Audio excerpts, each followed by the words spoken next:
मैं doctor cable Khan से आचार्य, राजनीति विज्ञान, राजकीय महाविद्यालय अजमेर। हमारा जो विषय था वो था लोक प्रशासन की प्रकृति, नेचर ऑफ पब्लिक एडमिनिस्ट्रेशन। ये पी ए पार्ट 1 ऑनर्स राजनीति विज्ञान पेपर 4 और एम ए प्रीवियस राजनीति विज्ञान पेपर 4 MDS यूनिवर्सिटी अजमेर में लिया गया है। लोक प्रशासन की प्रकृति में हमने देखा था कि हमारे सामने दो विचारधाराएं आई थी।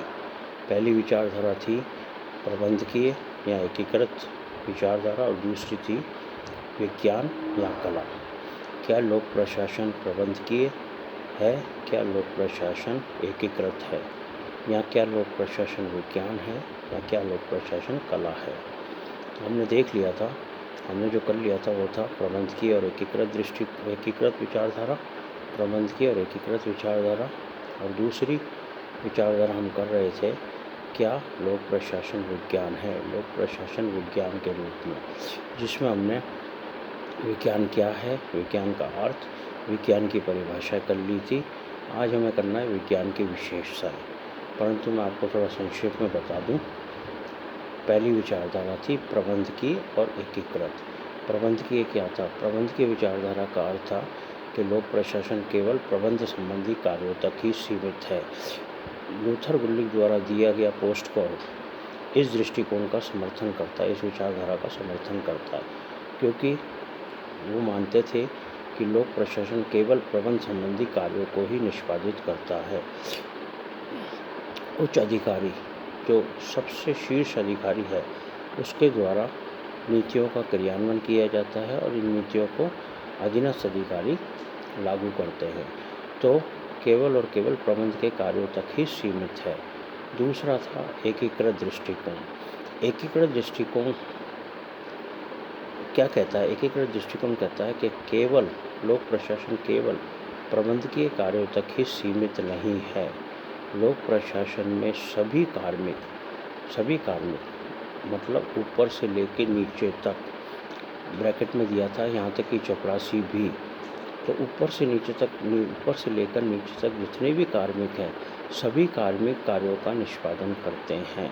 तो लोक प्रशासन एकीकृत दृष्टिकोण है। तो ये था पहला दृष्टिकोण, प्रबंधकीय या एकीकृत। पहली विचारधारा थी प्रबंधकीय या एकीकृत। दूसरी विचारधारा थी क्या लोक प्रशासन विज्ञान है, लोक प्रशासन विज्ञान के रूप में। इसमें हमने विज्ञान की परिभाषा करी थी। विज्ञान की परिभाषा क्या है? तथ्यों को क्रमबद्ध तरीके से प्रस्तुत करना विज्ञान है। विज्ञान अर्थात विशिष्ट ज्ञान। कुछ विद्वानों ने यह भी कहा है जो हम जानते हैं वह विज्ञान है, जो हम नहीं जानते वह दर्शन है।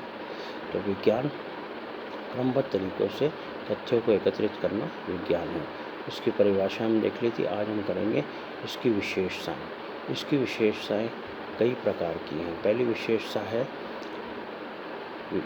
विशेषता है वैज्ञानिक पद्धति का प्रयोग।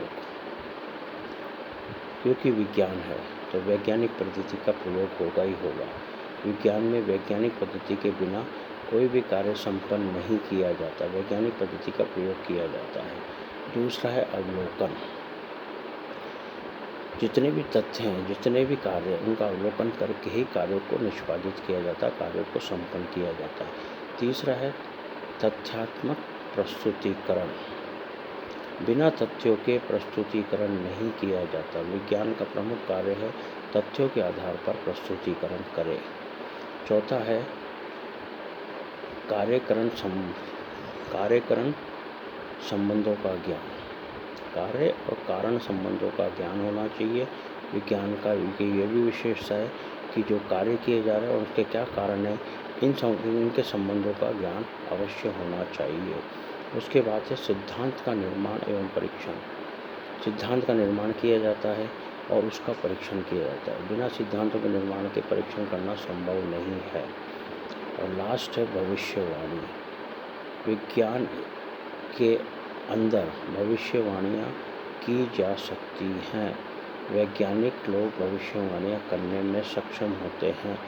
विज्ञान इसलिए कहा जाता है क्योंकि सबसे इम्पोर्टेंट, सबसे महत्वपूर्ण तत्व है भविष्यवाणी। यदि भविष्यवाणी हो जाती है यदि भविष्यवाणी कर ली जाती है तो किसी भी विषय को वैज्ञानिक विषय कहा जा सकता है।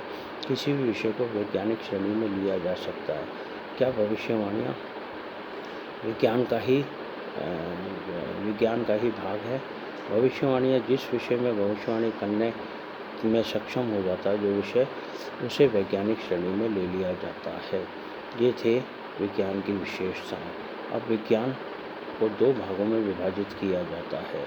दो भागों में विभाजित होता है। पहला है प्राकृतिक विज्ञान या नेचुरल साइंसेस और दूसरा है सामाजिक विज्ञान या सोशल साइंसेस। प्राकृतिक विज्ञानों में कौन कौन से विज्ञान लिए जाते हैं?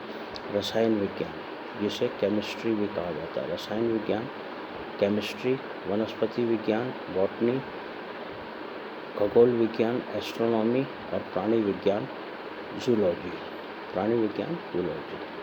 कौन कौन से विज्ञान लिए जाते हैं प्राकृतिक विज्ञानों में? रसायन विज्ञान, वनस्पति विज्ञान, खगोल विज्ञान और प्राणी विज्ञान। इसी प्रकार सामाजिक विज्ञान होता है। सामाजिक विज्ञानों में समाजशास्त्र, राजनीति शास्त्र, अर्थशास्त्र, लोक प्रशासन, मनोविज्ञान। कौन कौन से? समाजशास्त्र, सोशोलॉजी, राजनीति शास्त्र, पॉलिटिकल साइंस, अर्थशास्त्र, इकोनॉमिक्स, लोक प्रशासन, पब्लिक एडमिनिस्ट्रेशन और मनोविज्ञान, साइकोलॉजी। इनको सम्मिलित किया जाता है। जो विज्ञान को दो भागों में विभाजित किया जाता है, एक है प्राकृतिक विज्ञान, एक है सामाजिक विज्ञान। अब हम आएंगे प्राकृतिक विज्ञान और सामाजिक विज्ञानों में अंतर। किस प्रकार के अंतर होते हैं प्राकृतिक और सामाजिक विज्ञानों में? पहला अंतर है प्राकृतिक विज्ञानों में विषय वस्तु भौतिक पदार्थ है। प्राकृतिक विज्ञानों की जो विषय वस्तु है वो क्या है? भौतिक पदार्थ। जबकि सामाजिक विज्ञानों की जो विषय वस्तु है वो क्या है? संपूर्ण समाज। जितने भी सामाजिक विज्ञान है वो समाज से संबंधित होते हैं। दूसरा आता है प्राकृतिक विज्ञानों में भौतिक नियम पाए जाते हैं। भौतिक नियम, भौतिक नियम पाए जाते हैं, जबकि सामाजिक विज्ञानों में सामाजिक नियम पाए जाते हैं। सामाजिक विज्ञान सामाजिक नियमों के द्वारा चलाया जाता है। तीसरा है इसमें भौतिक तत्वों से भौतिक संबंध पाए जाते हैं। इसमें भौतिक तत्वों के भौतिक संबंध पाए जाते हैं।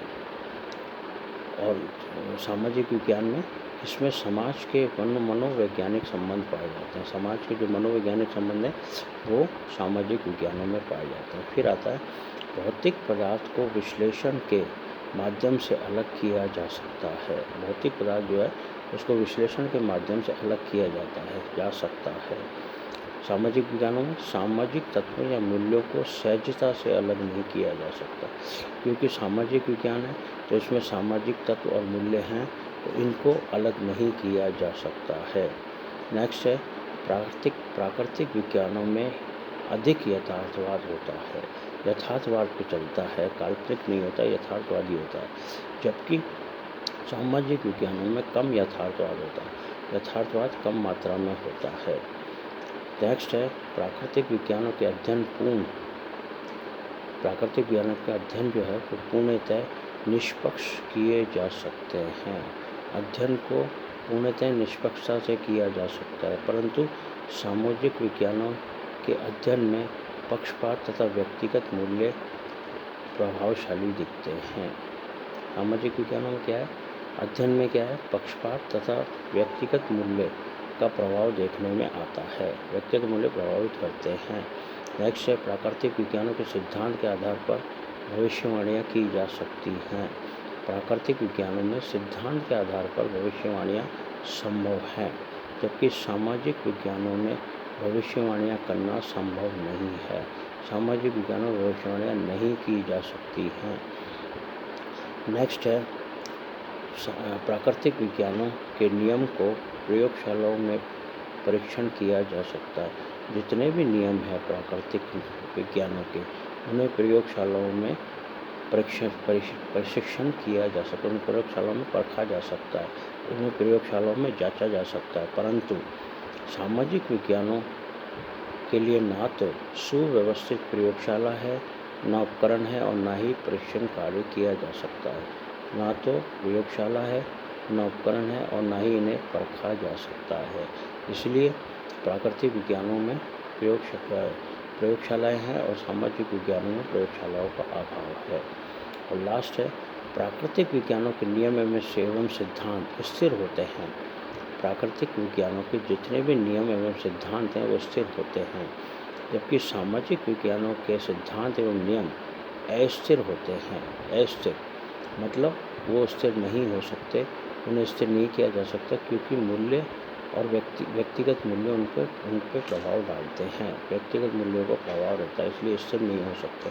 जबकि प्राकृतिक विज्ञानों के नियम स्थिर होते हैं। इनके नियम, सामाजिक विज्ञानों के नियम अस्थिर होते हैं।